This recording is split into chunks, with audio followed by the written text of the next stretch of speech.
की सहेलियां लग रही हैं। क्या ये आपकी माँ है? लेकिन आलिया ने तो कहा कि ये उनकी नौकरानी है और इन्होंने भी नहीं बताया। वो नहीं बताएंगी। गंवार सास। ममता ने अपने बेटे को पढ़ा लिखा कर बड़ा आदमी बनाया। अब वो शहर में अपने परिवार के साथ रहता है।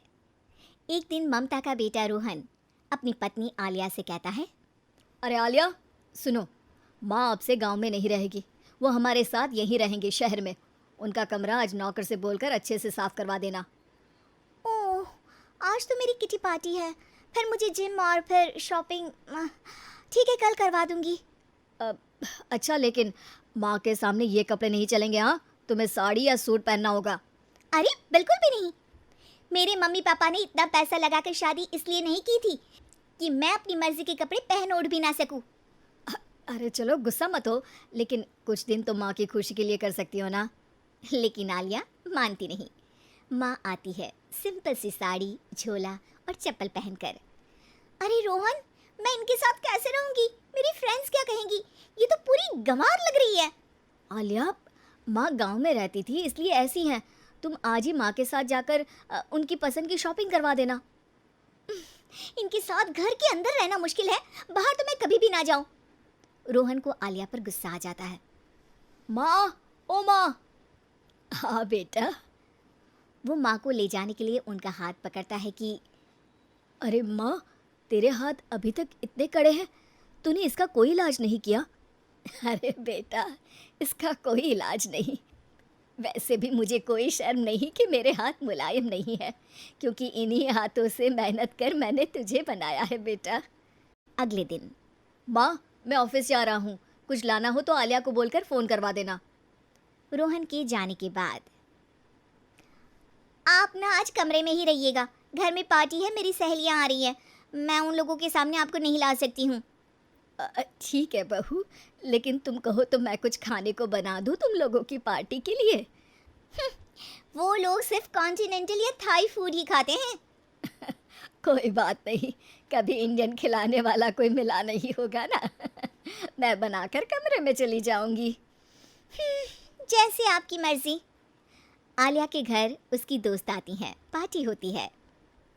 अरे वाह आलिया, ये क्या है खाने में? बड़ा ही स्वादिष्ट है यार, इसकी रेसिपी मुझे चाहिए। हाँ, और ये दाल, ओ माय गॉड, मैंने तो किसी 5 स्टार में भी ऐसी दाल नहीं खाई है यार। तू कुक को यहाँ बुलाना। अब आलिया घबरा जाती है। हाँ हाँ, क्यों नहीं, माँ जी जरा बाहर आइए। आलिया की सास सिंपल सी साड़ी और गांव के अंदाज में आती है। अरे बहू, क्या हुआ? खाना पसंद नहीं आया क्या? बहू? अरे ये गांव से दिखने वाली औरत तुम्हें बहू क्यों बोल रही है? कौन है ये? वो हमारी नई नौकरानी है। सास बहू की बात सुनकर बहुत दुखी हो जाती है। वो सर झुकाकर जा ही रही होती है कि एक सहेली बोल पड़ती है। अरे कहाँ जा रही हैं माँ जी? वो उठकर उनके पैर छूती है। जीती रहो बेटा। क्या है ना, आपकी शक्ल बिल्कुल मेरी माँ जैसी है। पता है आलिया, मैं शहर पढ़ने आई और फिर शहरी हो गई, लेकिन मेरे माँ पापा तो आज भी गांव में रहते हैं, बिल्कुल इनके जैसे ही हैं। आप यहाँ बैठिए ना आंटी, आप सच में बड़ी खूबसूरत है और आपके हाथ का खाना तो लाजवाब है। काश ये मेरी सास होती।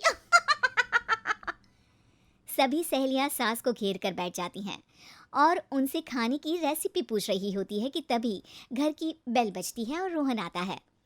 अरे क्या बात है, आज आप लोग हमारे घर में? और ये लोग तो मुझे आलिया से ज़्यादा माँ की सहेलियाँ लग रही हैं। क्या ये आपकी माँ है?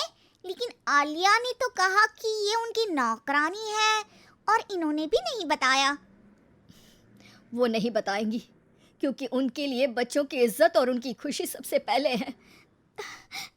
मुझे माफ कर दो, मुझे इन्हें तुम लोगों से मिलवाने में शर्म आ रही थी कि तुम लोग क्या कहती। अरे अब तो हमें शर्म आ रही है कि तुम हम लोगों की सहेली हो। हाँ, जो माँ जैसी सास को नौकरानी बोले वो हमारी सहेली नहीं हो सकती। ये बोलकर सभी वहां से जाने लगती है कि सास बोलती है। आलिया की तरफ से मैं तुम लोगों से माफ़ी मांगती हूँ। उसने जो कहा उसके लिए मैं उसे माफ़ करती हूँ। अब तुम लोग भी उसे माफ़ कर दो, क्योंकि अगर तुम लोगों ने उससे दोस्ती तोड़ी तो फिर मेरे हाथ का खाना कैसे खाओगी? नहीं नहीं आंटी, जरूर आएंगे, लेकिन अब आलिया की नहीं बल्कि आपकी सहेली बनकर।